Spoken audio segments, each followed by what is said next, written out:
Welcome back to my channel. In today's video, we'll continue working on the jacket. In this part, we'll join the front and back of the jacket, attach the collar, and shape the lower section. Let's get started. The back of the jacket consists of 2 center panels and 2 side panels. At the upper part of the center back panels, apply interfacing on the wrong side.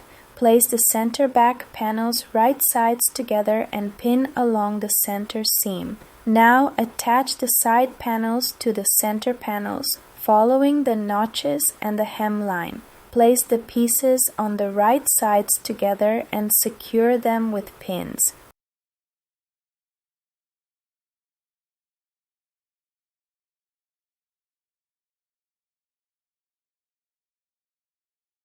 Repeat the same steps on the other side.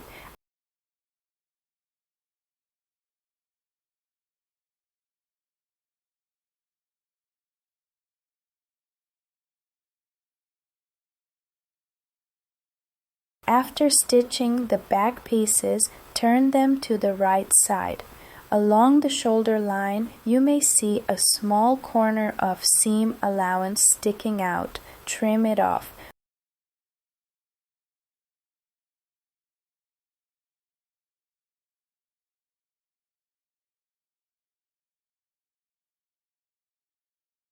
Press the seams open from the hem up to the waist and then from the top down to the waist.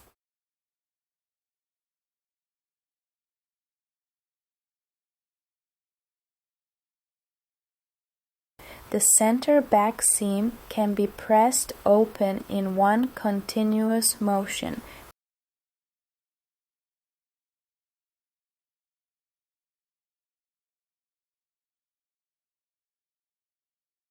If your fabric is sensitive and shows iron marks, always use a pressing cloth. This will protect your main fabric from shine or damage.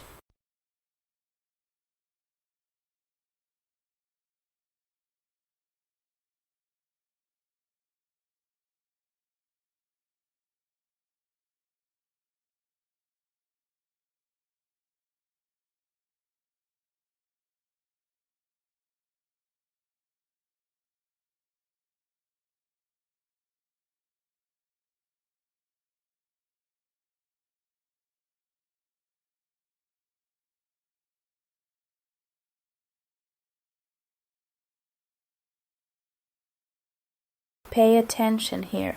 Just like on the front side panels, we also apply stretching in the waist area on the back side panels. All of these areas are marked on the pattern with blue lines.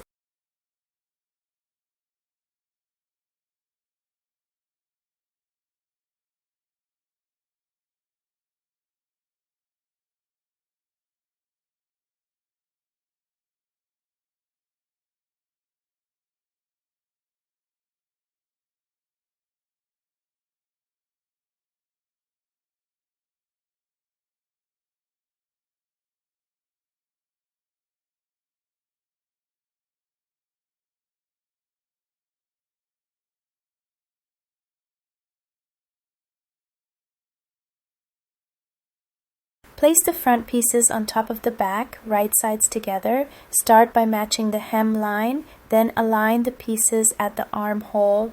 Because we stretch the side areas on both the front and the back, one side area may turn out slightly longer than the other. This is completely normal. If this happens, first match the pieces at the hem, then at the armhole, and only after that distribute the fabric evenly along the entire side seam. Do not worry if this happens. It's not a mistake.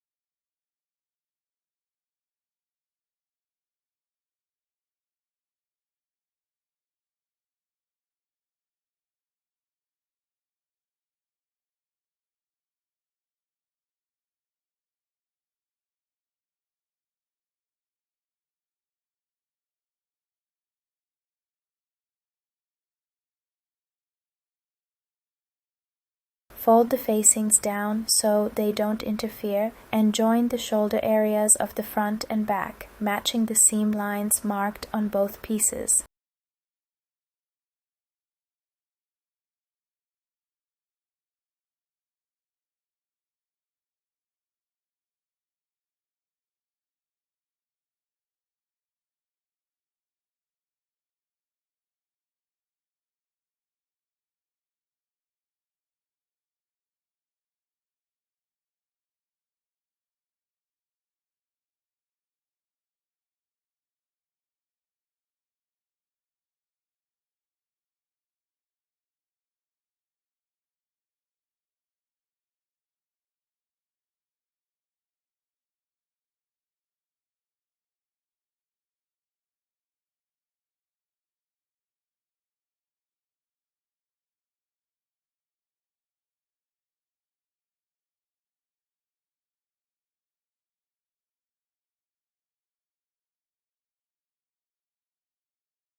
At this point, I need to pause the video. While editing, I realized that one important step was not filmed. Between the front and back, along the side seam, there is a pocket seam allowance. At this stage, it must be trimmed out, leaving 0.2–0.3 centimeter of seam allowance. This prevents bulk in that area and helps the fabric lie flat. Collar preparation and assembly. We have the upper collar, the under collar, and 2 collar stand pieces. Apply interfacing to all collar pieces on the wrong side. Attach the collar stand to the upper collar, starting at the center. Attach the collar stand to the under collar in the same way.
Place the pieces right sides together and stitch along the full length.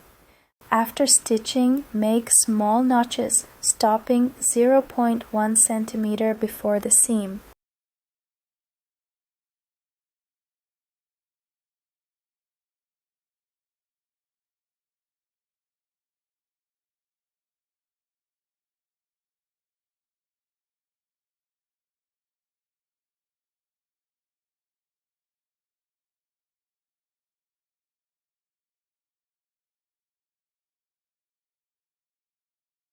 Press the seams open. When turned right side out, notice that there is 1 centimeter of free seam allowance on both sides of the collar. The collar stand is intentionally shorter by 1 centimeter on each side. Do not stretch the collar stand to match the collar edge. This is correct and intentional.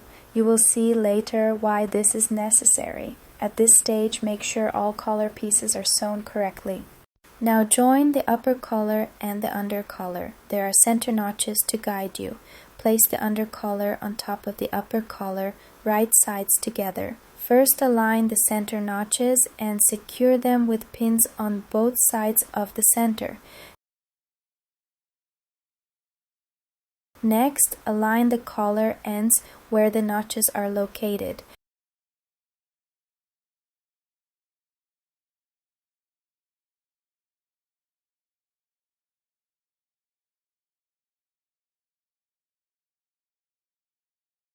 You will see that the upper collar is longer than the under collar by about 0.7 centimeters on each side.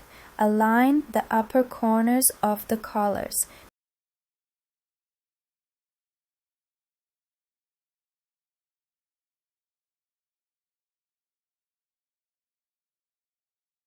Create a small gathering on the upper collar using hand stitches, just like we did earlier in the lapel area on the facing.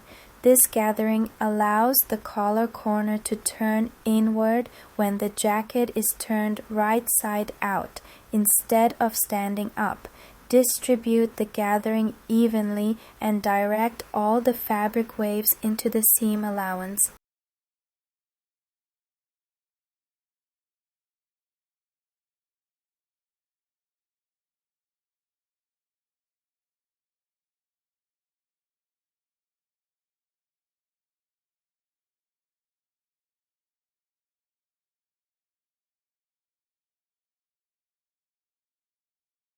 Stitch the collar from notch to notch. All notches are marked on the pattern.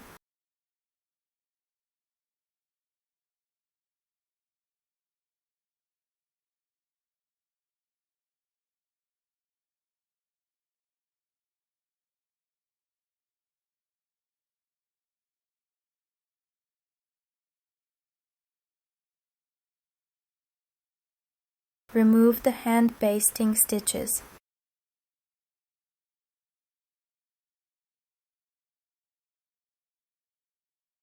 Before making cuts, align the lower edge of the collar carefully and secure it with pins.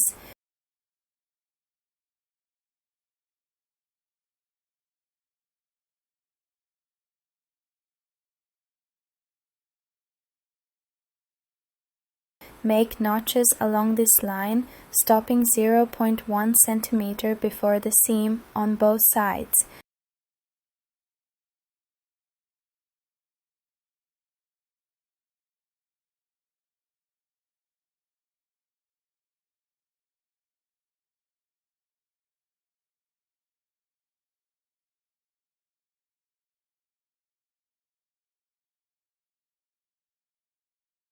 Now trim the seam allowance where the seam was sewn, leaving 0.5 centimeters from the stitch line. Trim only where the seam exists. Do not trim the other collar edges.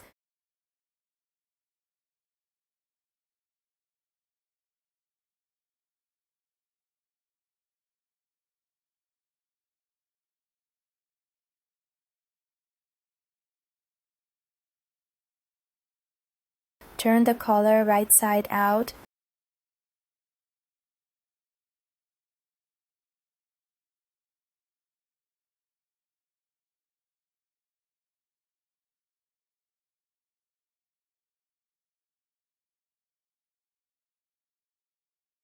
Push out the corners carefully.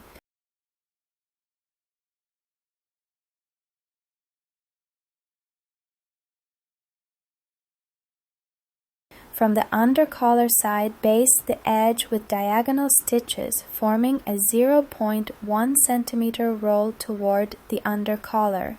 This directs the seam line to the under collar so it is not visible from the upper collar side.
Notice how the collar corners now point downward instead of standing up.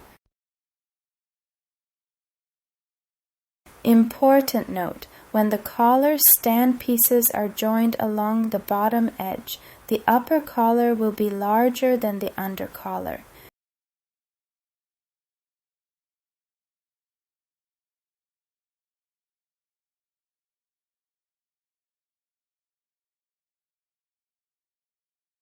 This creates an excess of approximately 1 centimeter in the upper collar. This is intentional. The excess is added to provide ease for folding the collar. When the collar is shaped into its final position as it will sit in the jacket, this excess allows the collar to fold correctly. It ensures a natural collar shape and prevents tension in the collar area. Attaching the collar. Before inserting the collar, check the balance of the jacket. Fold the jacket in half and align the lapel corners. Make sure the lapel break line is the same length on both sides.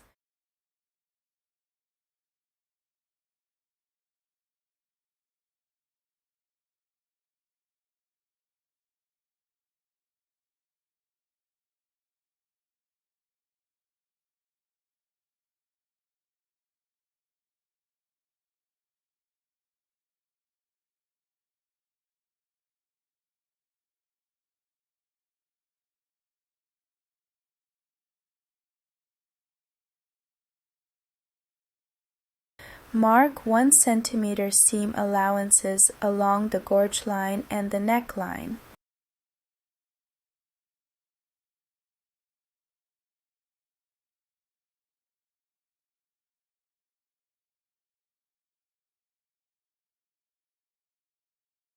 At the intersection of these lines, mark a point and draw a line at a 45-degree angle. All these markings are shown on the pattern and should already be transferred. Repeat the same markings on the other side of the jacket.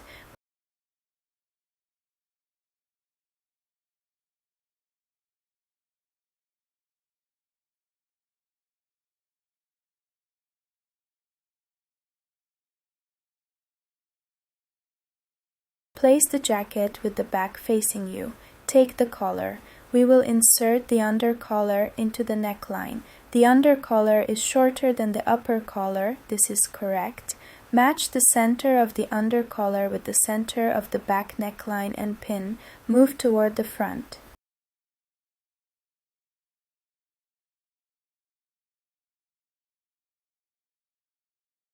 Earlier, we marked the point where the collar stitching must stop. Place the collar end at this point and secure it with pins.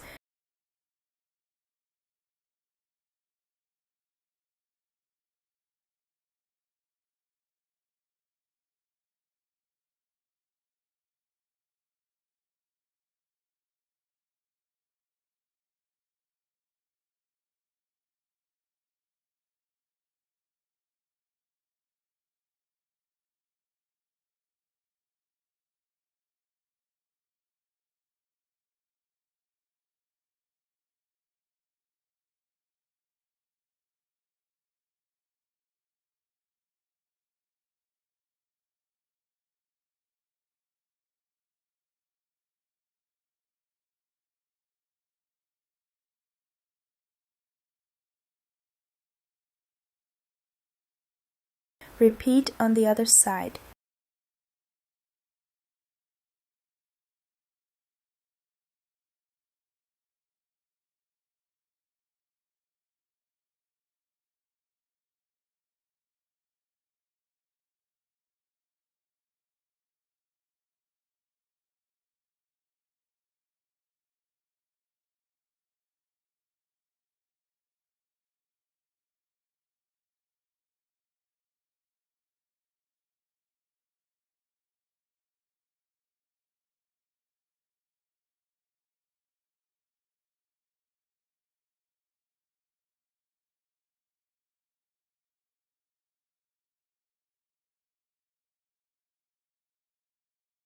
Stitch the collar from one marked point to the other.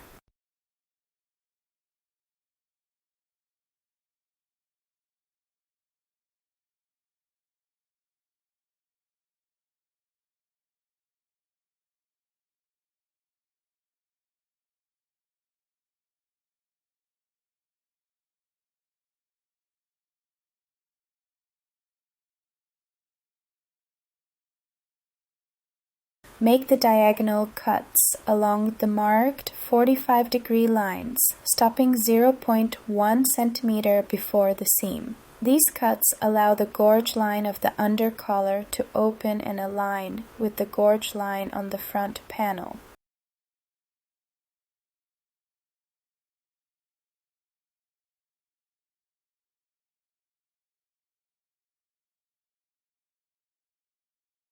First, align the edges near the lapel notch.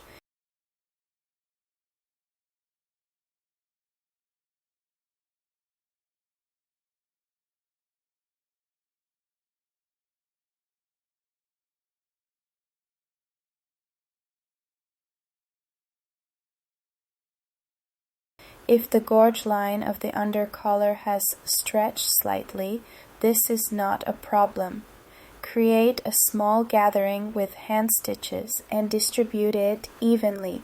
I'm telling you and showing this because sometimes while sewing the fabric stretches in some areas, so I want you not to worry and to know what to do when this happens.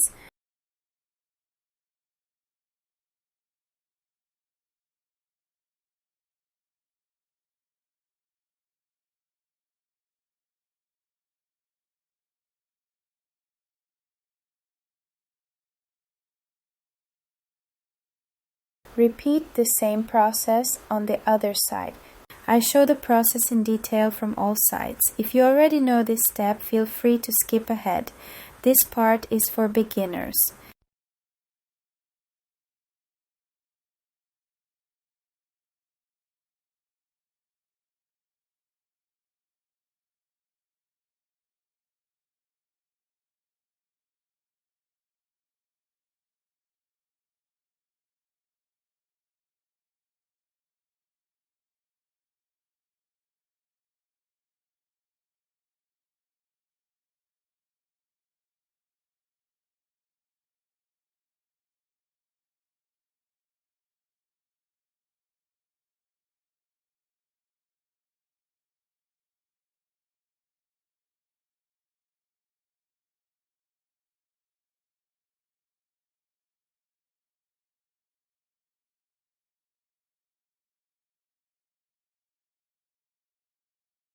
On this side, I distributed the fabric without using hand stitches and secured it directly with pins.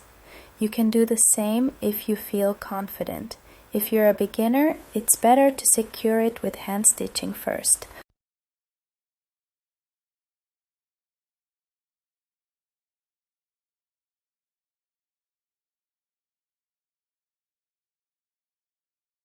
Turn the jacket to the right side. You will clearly see which edges are being joined.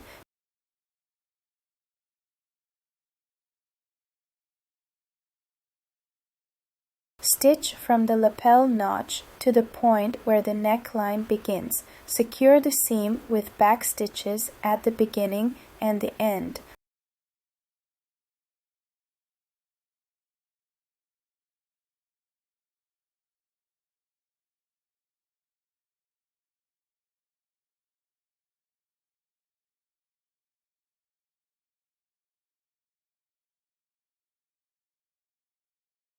Press the seams open. In areas where multiple layers overlap, trim and clip the seam allowances to reduce bow.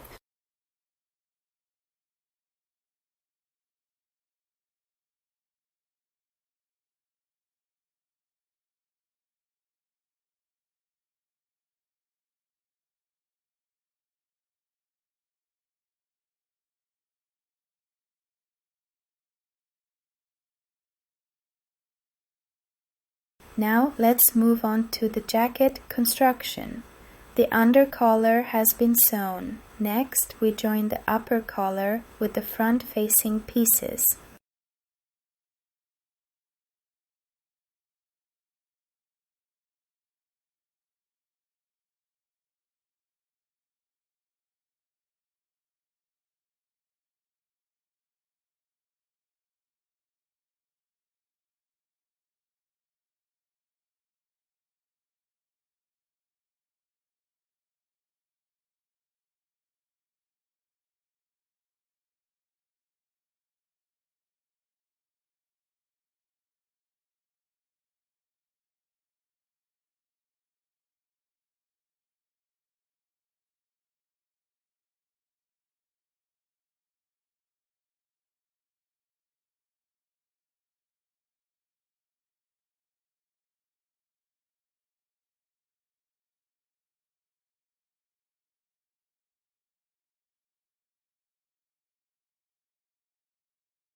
On the facing, mark the same 45-degree line just as you did on the front panel.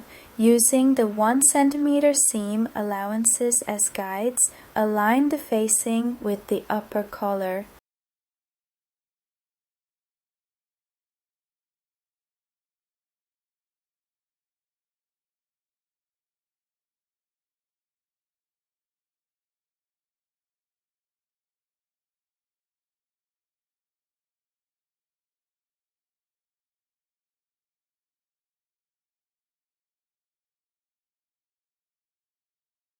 Stitch up to the marked line. Please note that all markings are indicated on the pattern. If you are unsure at any stage, refer back to the pattern. Stitch from the lapel notch to the marked line. If stitching from the facing side, slow down as you approach the end point. Turn the machine wheel by hand and secure the stitch exactly at the marked point.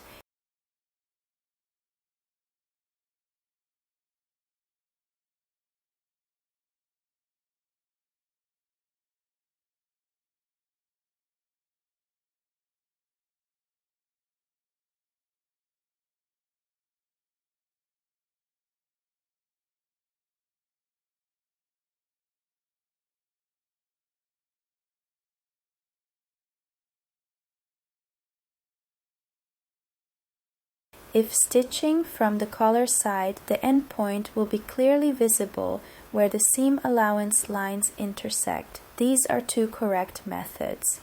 If you are a beginner, I recommend first basting this area by hand.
We make a cut along the previously marked line, not reaching the seam line by 0.1 centimeter. There is another way to determine the cutting line even without pre-marking. After pressing the seam open, the cutting line becomes clearly visible.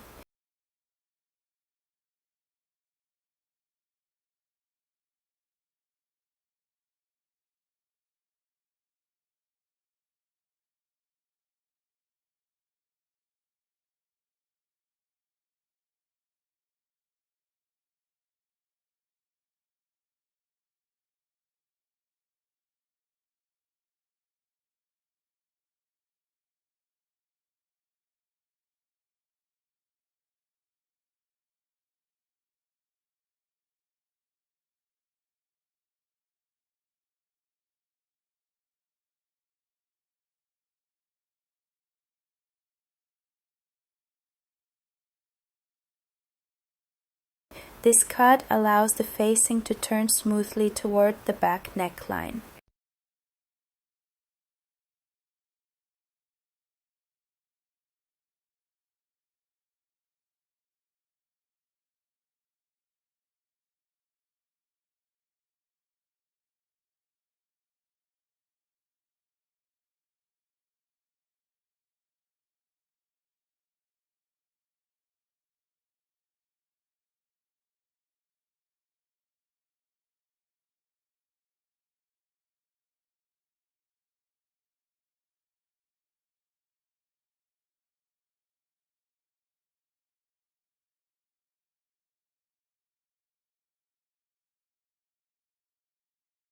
Before securing this area, attach the back facing first.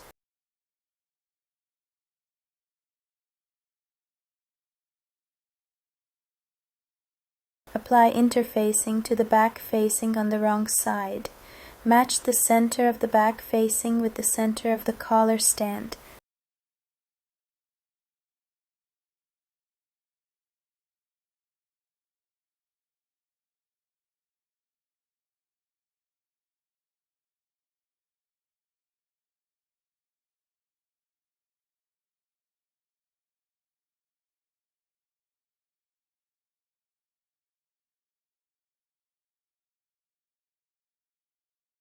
Then join the shoulder seams of the facings.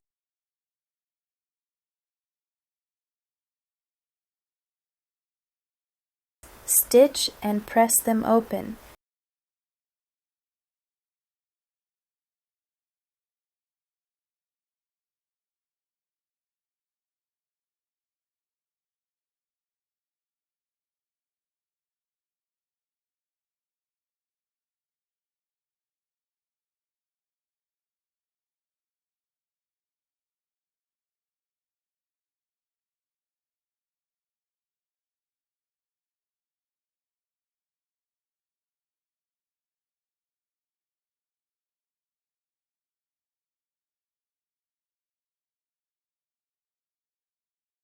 Now attach the entire facing to the collar stand, stitching from one side of the neckline to the other. Secure the stitch at the beginning and the end. Clip corners and trim seam allowances in areas of bulk.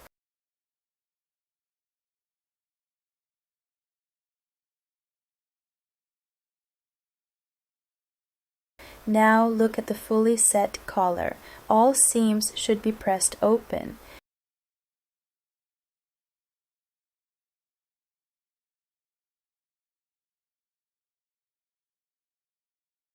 Trim seam allowances wherever multiple layers overlap.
When pressing, use only the tip of the iron.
Let's take some time to look at how the collar looks once it's set into the jacket.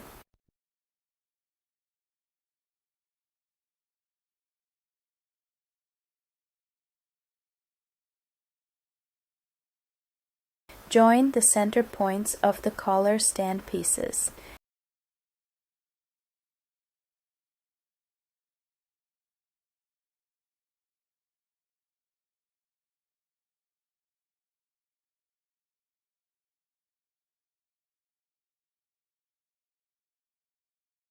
As soon as you do this, you will see a fold on the upper collar. This is the same fold we discussed earlier. Do not worry that the upper collar is larger than the under collar. This is correct. It provides freedom for the collar to roll naturally. Next, we need to close the collar. To do this, we connect the upper and under parts of the collar stand along the hemline. First, pin the pieces together, checking symmetry on both sides. Then, baste the seam by hand using thread that matches the fabric. After that, stitch it on the machine.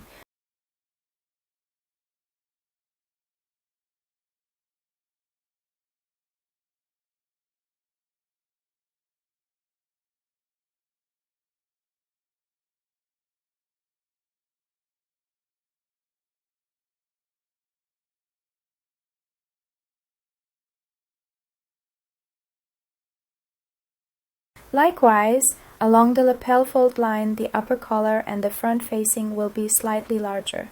This is normal and allows the lapel to fold freely.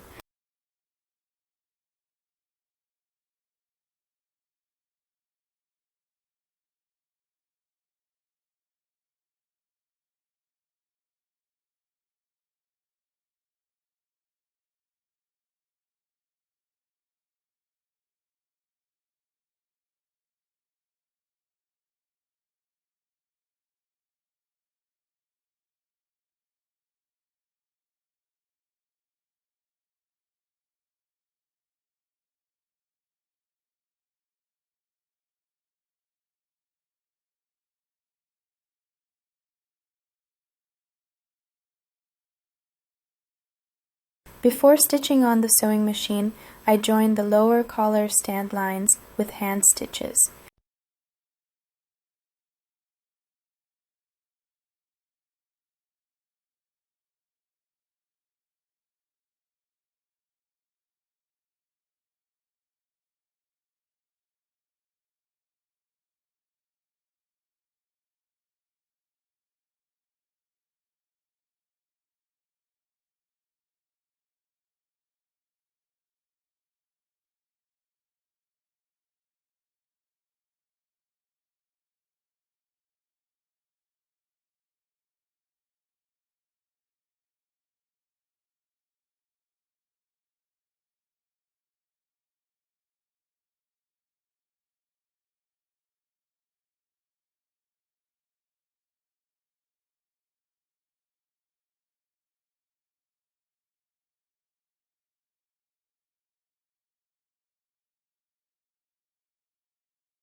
The collar is now fully secured at the neckline.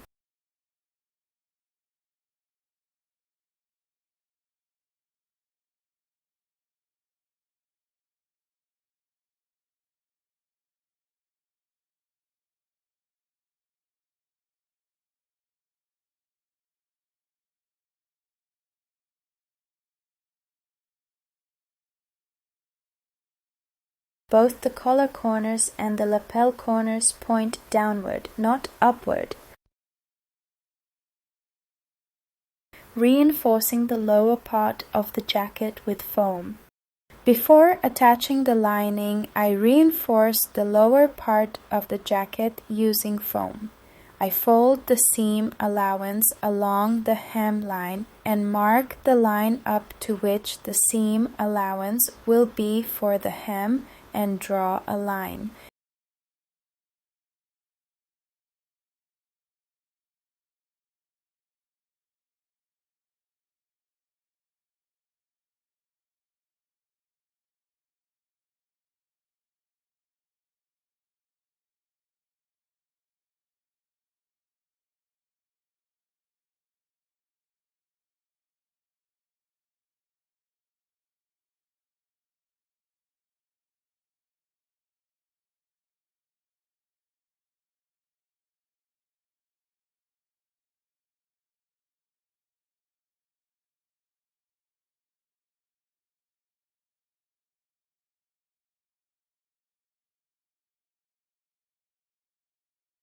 This line shows where the foam pieces will be attached.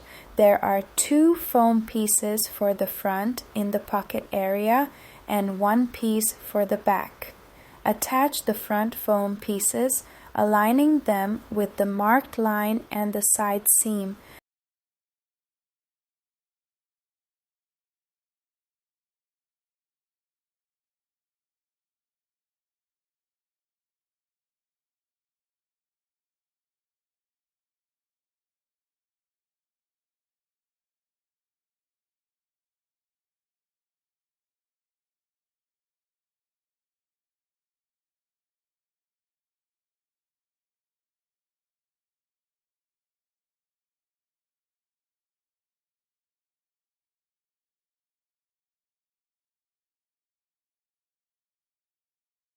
I sew the foam pieces by hand, stitching only to the seam allowances.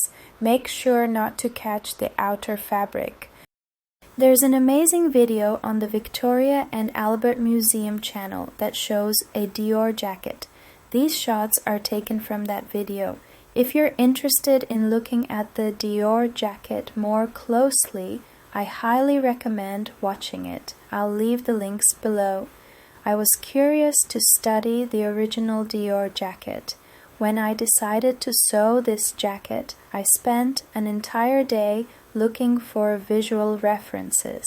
I saved the photos that I found most interesting. The modern cut of this jacket is more fitted around the hips.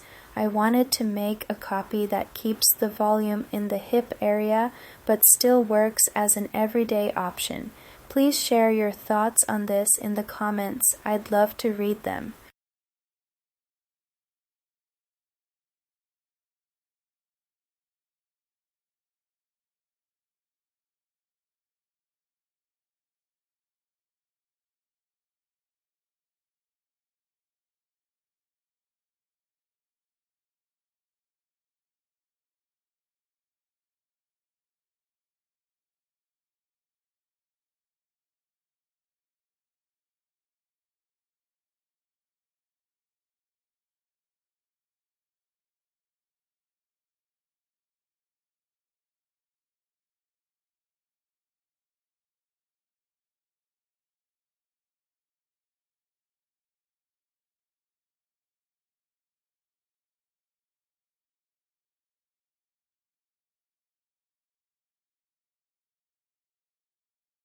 We will sew this piece of foam to the seam allowance along the line where the center and side front panels meet. And of course, we will secure all the pieces with hand stitches.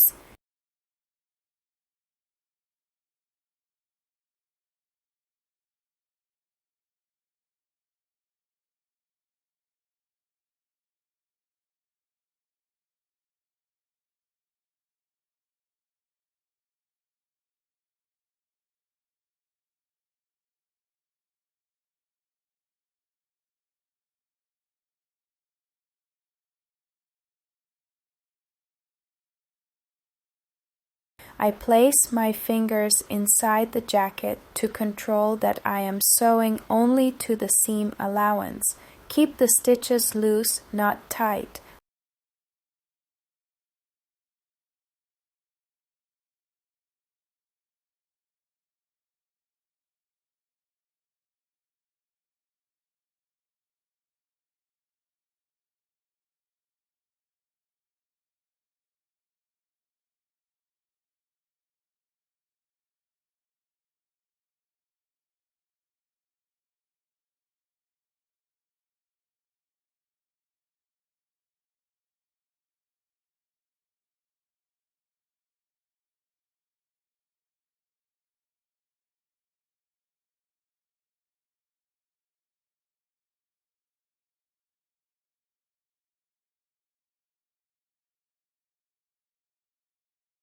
Attach the back foam piece to the seam allowances at the top and bottom. In the original Dior bar jacket, very large and voluminous pads are used. I tested that option as well, and visually the effect is impressive. But the question is whether it is wearable in everyday life. For me, that option feels theatrical, more like a costume. My goal was to create an everyday jacket. That is why I chose foam fabric. You can skip this step entirely, adapt it, or choose your own solution. Think about what feels right for you. As one option for reinforcing and shaping the lower part of the jacket, I recommend watching a video on Bernadette Banner's channel. I'll also leave the link below the video.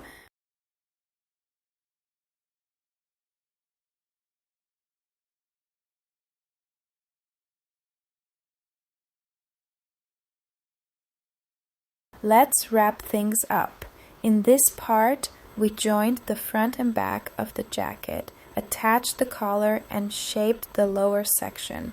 In the next video, we'll finish the jacket together.